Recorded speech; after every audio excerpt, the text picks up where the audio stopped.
with Todd Kerns, the one and only, playing with Slash. There might be more Todd Kerns, you can't say that. There's probably somewhere on the planet. The ultimate Todd Oh, okay, Kerns. fair enough. Top I'll accept that.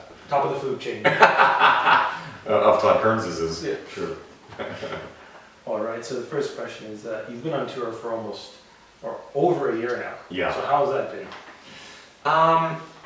You know, it's weird for us because I think that I just had this conversation with Brent, our drummer, how when you're off the road, there becomes a weird sense of, you get a little lost sometimes because you're so accustomed to there being a day sheet handed to you, like tomorrow you check out of the hotel at this time and then sound check. And so there's always this weird structure that kind of happens in your life in the standard sense of anybody who has a job, because we don't have a real normal life at all, but the fact that there is some sort of structure to it creates a pattern that, you know, you kind of can follow, and then suddenly you go home and you're like, you don't really have to be anywhere, you know. I mean, you kind of, you start to, you know, lose that sense of a proper structure. So the road itself creates its own strange pattern and its own strange comfort within that, even though it can be, and it honestly is, exhausting. It can be really. A friend of mine always tells me that I'm in a constant state of jet lag, you know, which is somewhat true because, you know, you go to one place, especially when you're going overseas, by the time you get acclimated to that time zone, you're leaving that time zone for another time zone. So there's a lot of that goes on. There's a lot of, you know, missed sleep here, and, you know, guys are all kind of jacked up from being on stage and working this one leg. You kind of do this move all the time, and you go like, what the hell's with my knee? And you go, well, it's just the way you move on stage. Oh, okay. But I would never trade any of it. You know, to me, it's like, as a, you know, a kid who picked up a guitar, it was like the idea of being able to do it every single day is like, you know, is never lost on me. It's the best thing I could imagine, really. Next to being a superhero, which is something else. I can't talk about that. So speaking of World on Fire, the song Dissident. Yes. How's that intro come about?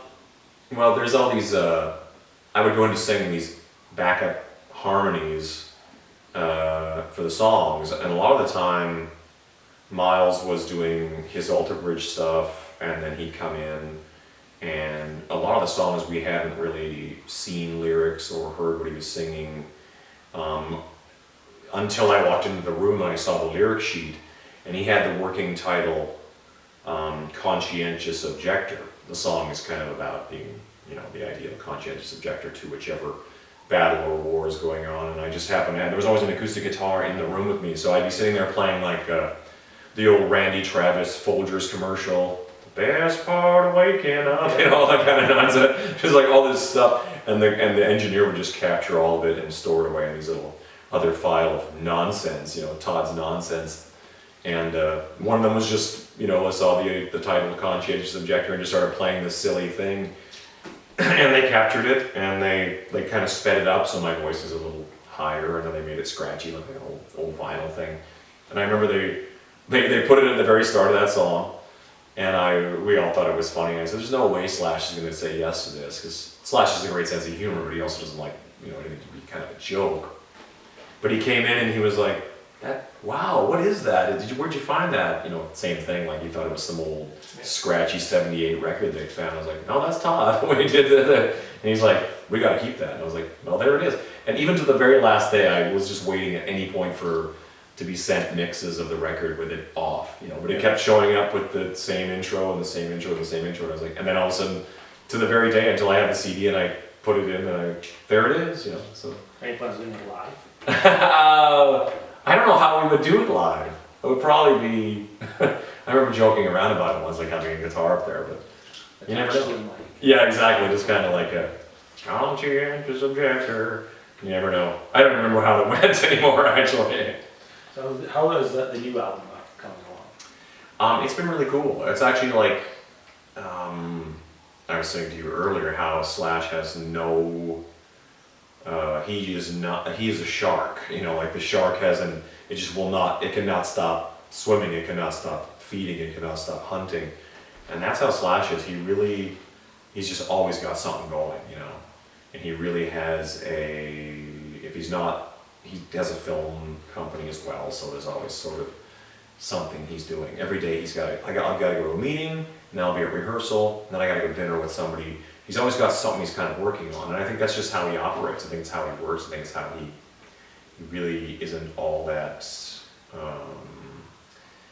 I think that he just isn't good at the idle time. You know what I mean? I think he really is always trying to work towards something. So in this instance, it's kind of like, you know, we got some time in the middle of the tour. Usually we kind of do a tour, you know, and we tour to support an album, and then we begin the process of jamming new songs and putting together new riffs. But this time it's been like in the middle of the World on Fire tour, where we were already getting together on breaks and working on new music. At first I was like already? Like what? I remember him saying to me, hey, on the upcoming break, I want to get together and start working on songs. I'm like, for what? The next record? I was like, we're like a year away from working on a record.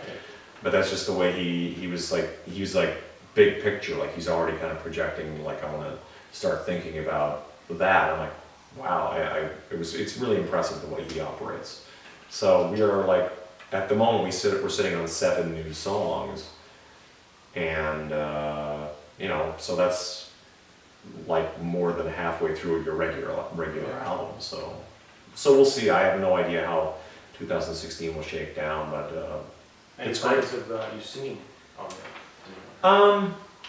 You know, that's always kind of like, yeah, it's always kind of like one of those things people ask me about. I'm always like, I mean, it'd be always kind of fun and it'd be really cool, but it's never really been a major objective of mine as far as the Conspirators go. I've always been very comfortable with my role in this, and most people know that I'm a singer and a songwriter and a guitar player and all kinds of other things, dancer, choreographer. Seen you work with Madonna. Yeah, exactly. But I never really, you know, it would be really cool to do it, and Miles has been amazing to kind of go, like a song like World on Fire, there's all these kind of other vocal parts, and he goes, I want you to do whatever you do. So he kind of like, he came in and sang his lead vocals, and anything that seemed like it needed another vocal, which of course he's more than qualified to do. In Alter Bridge, he just, you know, goes in and sings a lot of the harmonies and whatnot.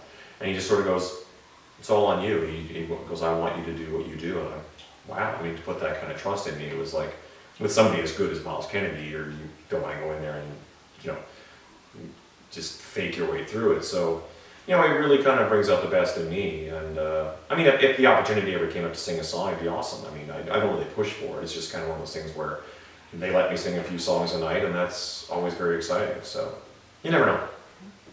We'll see. Changing gears a little bit, how was it reuniting with Agent Electric after 17 years? It was awesome. I mean, I always say that the cliche thing I can say about it is how not weird it was. You know, I mean, it was.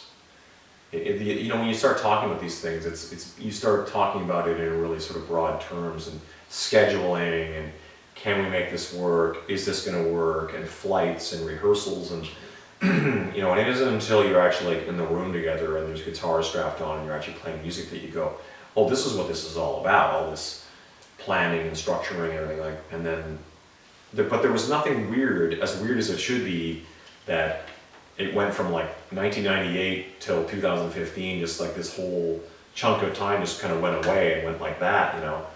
And the fact that we were just kind of like playing those songs and looking over and going, oh, it's those guys. So there was nothing weird about that, you know. It's just kind of like, it was bizarrely comfortable, and you know, it's family in a sense. You know, everybody was like, it's like a band reuniting. It just to me, it felt like more like a family reunion of sorts, like a cookout. You know, we're just getting together and playing guitars, but it just happened to be, you know, a band. And I, you know, being able to play with my brother is a really was a treat, and it was really cool. I mean, like for me, I was so wrapped up in the particulars of it that it wasn't until I really kind of walked out on stage and looked out at all these faces, and I just saw them kind of like just lit up, like really excited about it, and then singing all the words, that it really kind of struck me as like, wow, this is a really special thing, you know.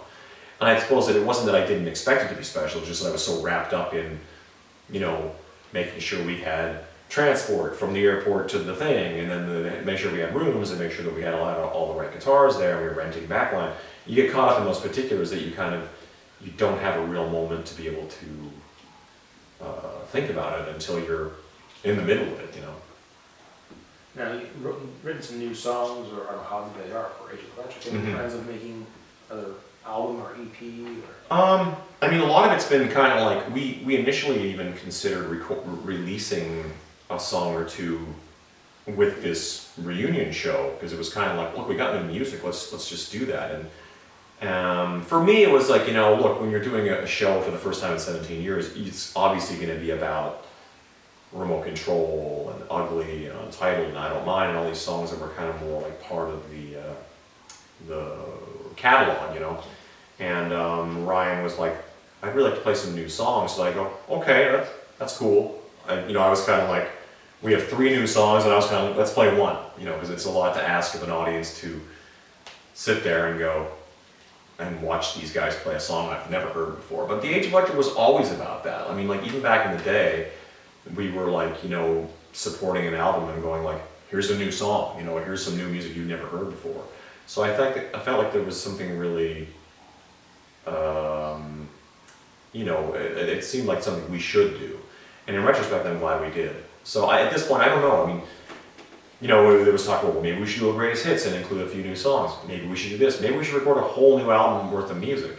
A lot of it has to do with scheduling, and you know, and just speaking about Slash, my schedule is ridiculous. You know, it's like it never sort of stops. But at the same time, I think 2016 will present a certain amount of like a little more wiggle room.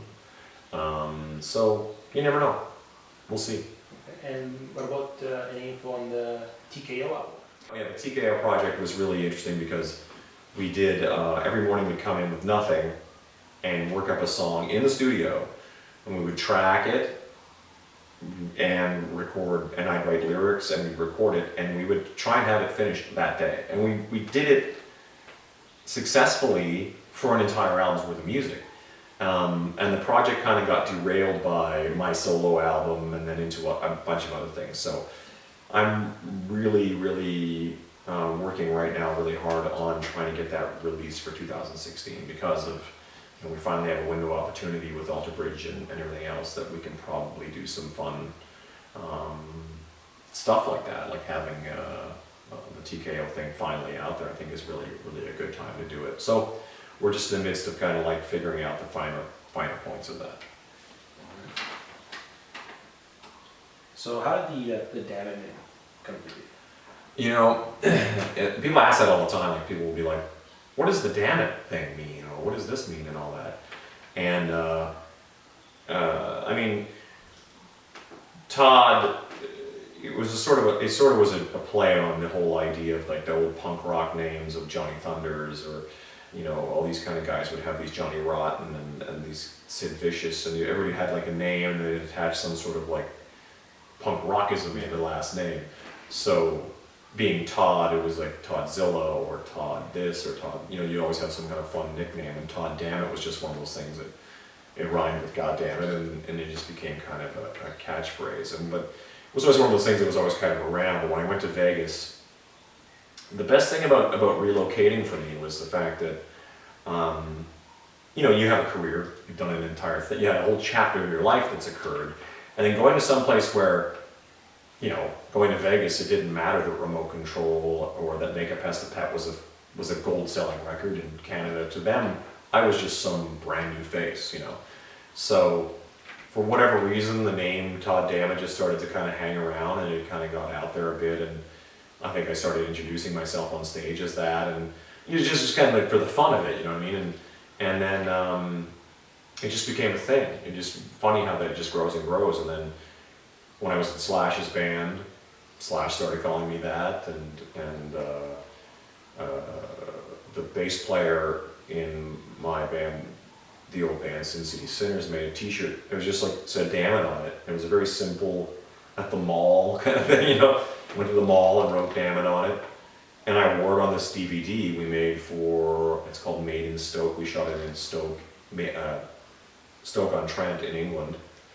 And people started asking me, where can I get a Damage shirt? And I go, well, there's only one, and I'm wearing it, whatever. And then we just started kind of making them and selling it on the website, and it just sort of grew from there. It was really, to watch it grow has been really, really interesting for me, because it's like, now every show we play, there's somebody wearing, somebody, probably more than just somebody, a lot of people wearing the shirt. So it's really kind of grown to become a whole other thing. And for me, it's been a lot of fun. And as I've mentioned to you before, it's kind of like the Damn It thing goes on to be something else rather than just me or something that was some sort of nickname for me. It became like a thing unto itself, to the point that I think that if someone was wearing it in the mall, they saw somebody wearing a Damn It shirt, they'd probably be like, what the hell is that? But but I think that someone might wear a shirt that says Damn It, even though it's not, even if they didn't connect it with me, you know what I'm saying? So you have a Todd Kerns signature bass coming out. Mm-hmm. Can you tell us a little bit more about that? Yeah, my friends Prestige Guitars out of Vancouver are old friends of mine. I've been involved with them for, 10 plus years for sure. And they just have always been really, really cool, classic designs. The fact that it's a Canadian company is really important to me. And they've just been really good friends of mine. So when I started talking about it, obviously as a musician myself, you always have ideas of what you like about a guitar, what you, like any guitar you have, it has elements about it that you like and things that you would change about it, just in customizing a guitar. So for me, it's like, I'm 6'4", so there are certain guitars that I love that I can't play. I always like Les Paul Juniors, I always like, and they all look like ukuleles on me when I'm standing there.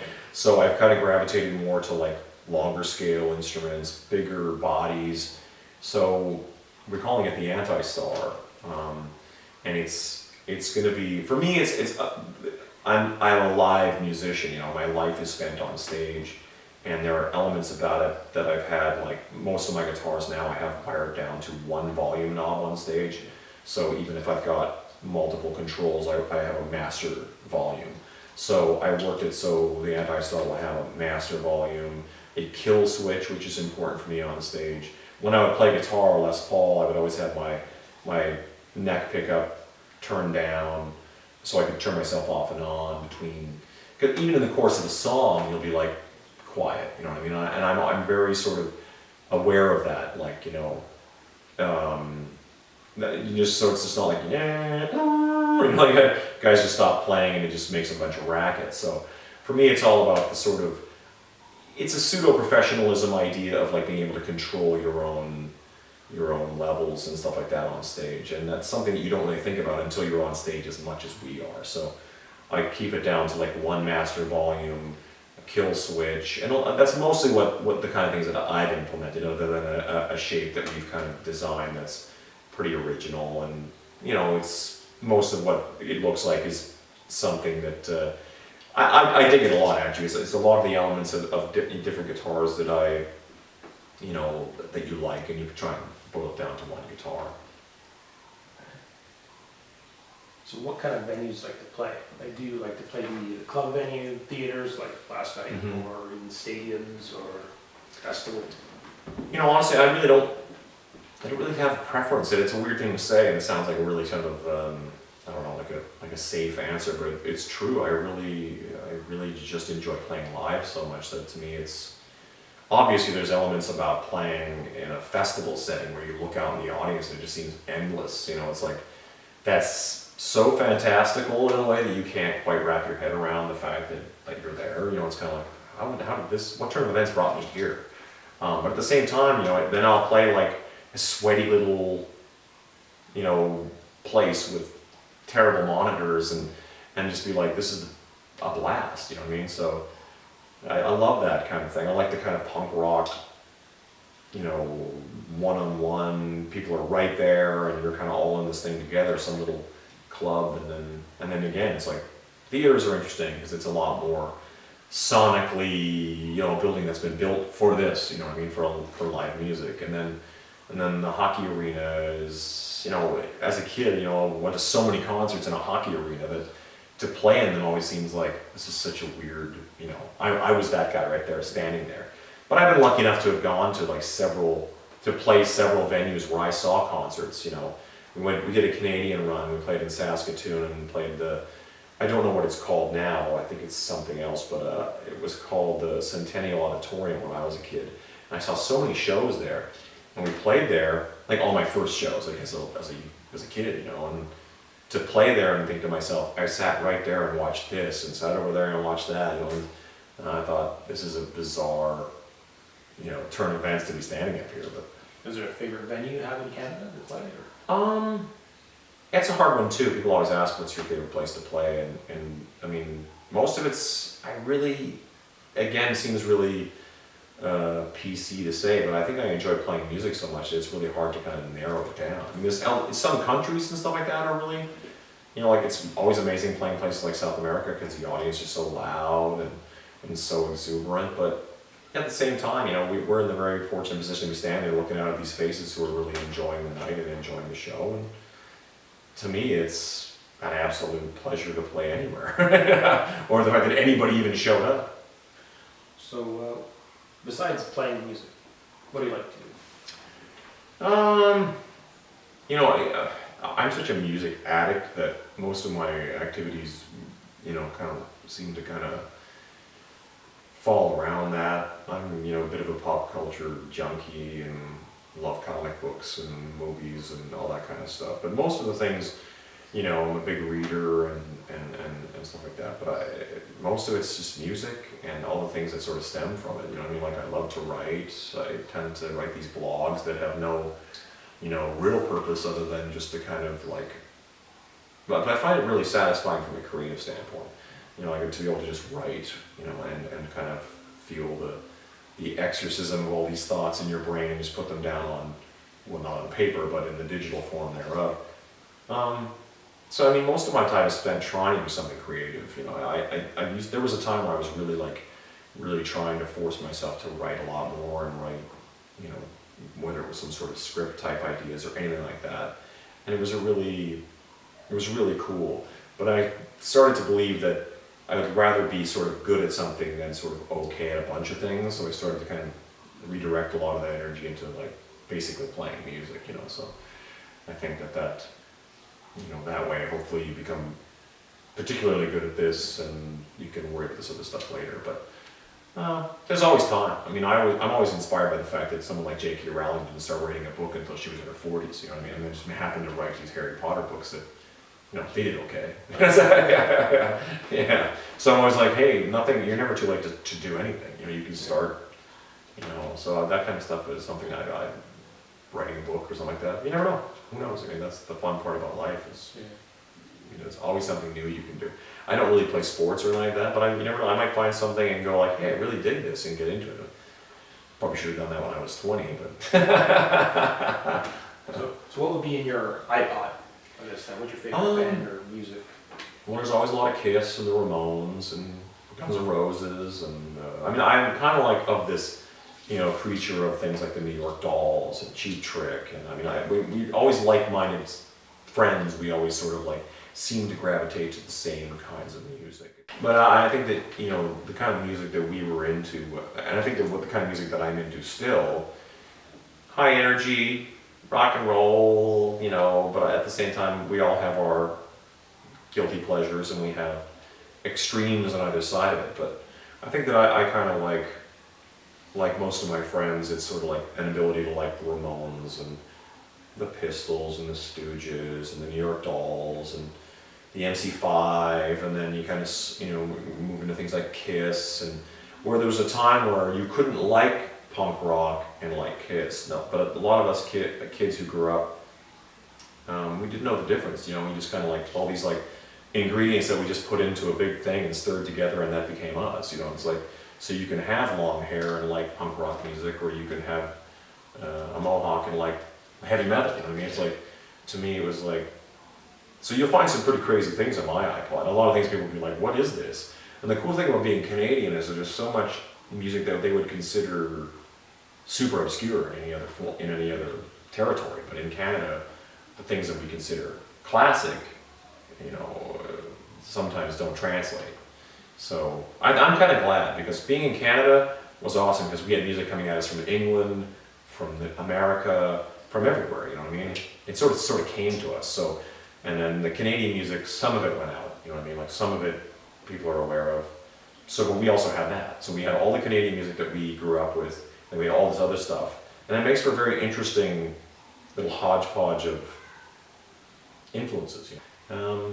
So, yeah, so, you know, but again, you'll find things as diverse as, you know, Slipknot and Slayer all the way down to ABBA and Duran Duran on my iPod. I'm pretty unapologetic about it too. It's kind of like people are like, wait, listening to the chorus hook in this song is great, because I'm such a fan of like good songwriting that it's kind of like, there's a lot of pop music where you go like, you know, it's schmaltzy or whatever, but whoever wrote this song is a genius, you know, it's just kind of part of the craft of writing songs that I'm always interested in. So, what artist influenced your, I guess, fashion style? That's a good question, because I think that guys like David Bowie are the obvious. I think the interesting thing about guys like Bowie is how, you know, people, when I say the word David Bowie, or the name David Bowie, people will be like Ziggy Stardust, or they'll be thinking, you know, there's like 3 or 4 different people that, you know, if I could talk to 5 different people, they might come up with 5 different versions of David Bowie that they can think about.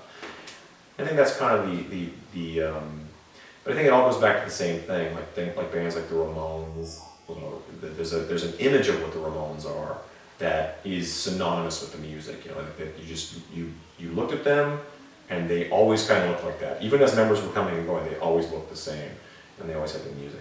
Kiss is not a fashion thing, but they created superheroes. You know what I mean? Yeah. They created this sort of other persona that was something else.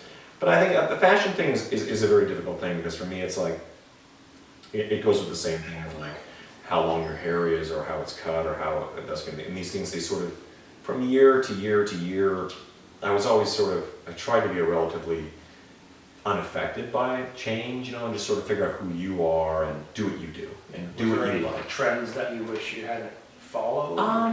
Oh, I'm sure there's a million when we look back, but it's like, you know, when the 90s came along and the alternative music came in, it was very freeing, but it was also a little bit militant as far as like you weren't allowed, like as if heavy metal didn't happen, you know, we couldn't talk about that. It was a little while later where we could all kind of go, hey, those were great times, man. We loved all that stuff. There were some fun times with that stuff. But at the time, it was like, you were like, no, we only listened to the Pixies and the Replacements. We never listened to Motley Crue. And it was kind of like, you know, and then as time went by, it became, well, of course we listen to Motley Crue. So what do you like about Agent Royale tees? I think I was speaking earlier about like, I didn't really think too much about the quality of a t-shirt. I think it's sort of a punk rock attitude about like not really adhering to what fashion, what you would consider fashion as far as quality, as far as you know, the good things about quality fashion. But I think that stuff like Agent Royale, like I said before, I'd buy a shirt because it just had the name of something cool on it, or had a cool image. It's a skull with blood on it, you know. Sure, it fits really silly, but it's such a cool image. And then you realize after that, there's got to be somewhere where it's about the fit, and it's about the quality, and it's the things that I never really thought about until, you know, I started kind of finding Agent Royale and companies like that, where, like yourself, where it's like, that's where it's supposed to be, where it's, the image is as important as the quality, as opposed to the sacrificing quality because it's got some cool image on it that is usually printed cheaply and doesn't last, and you know, I mean, those things, it doesn't quite work out. So the Agent Royale stuff is it's about the fit, it's about the quality, and about the image itself, you know what I mean? So that's why, to me, it's like, now it's hard to go back, you know, you just don't go back to like some silly t-shirt that you bought for $5, which is the difference, you know what I mean? Like, it's like, when you realize that something costs you $10, $15 for a t-shirt, you're not going to get the quality. So, but I'm always a big proponent of like, I would never really, there's certain companies that it's hard for me to really justify I'm not going to pay $100 for a t-shirt. It's just not who I am. You know, or whatever you want to, it gets more than that, shockingly enough, but I think that the idea of paying for quality is, you know, obviously it's, you know, if you have any sense of quality, then you're gonna, you know, pay the few extra dollars for something that fits well and is comfortable, and organic is an important thing to me as well. Okay. So last question, what do you prefer, the original Star Trek or Next Generation? That's actually, you know, I will always say original, because it's like, and here's where the conversation gets really deep. And this is when things took a turn. No, because for me, it was always like, I'm a huge Star Wars fan as well. But Star Trek to me, here's the difference. Star Wars to me was always a great fantasy story about some nondescript time period, apparently a long time ago, and Wookiees and Ewoks and Sand People and Stormtroopers and all that stuff is such a fantastic and wonderful thing. But I didn't quite know how that correlated with what the human beings were in the story. Are those human beings somehow Terran related to us on Earth? That was never really established, and it was never really important.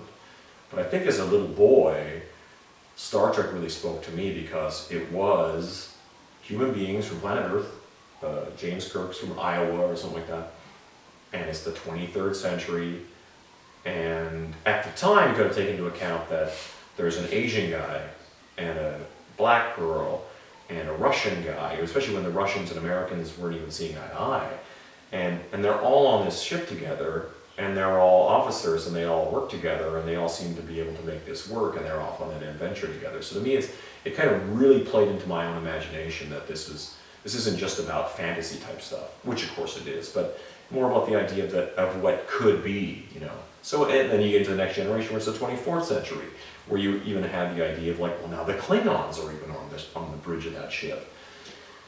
So I will always sort of, but you know, in long story short, I would probably always have to go back to the original series just because of what it is. But I remember when the Next Generation came out, I was kind of like, I was one of those haters that was kind of like, oh, give me a break, you know, I can't believe they're doing this. And then by the second season, I was like, kind of, okay. Third season, hooked, like completely hooked, and then like every day after school, glued to the TV. Exactly. And now I'm like, you know, it's hard for me to really. I will always acquiesce to the first series, but I love the Next Generation so much too. There you go. That's it. Thank you for taking the time to do this. Thank you. Thanks for having me. Awesome.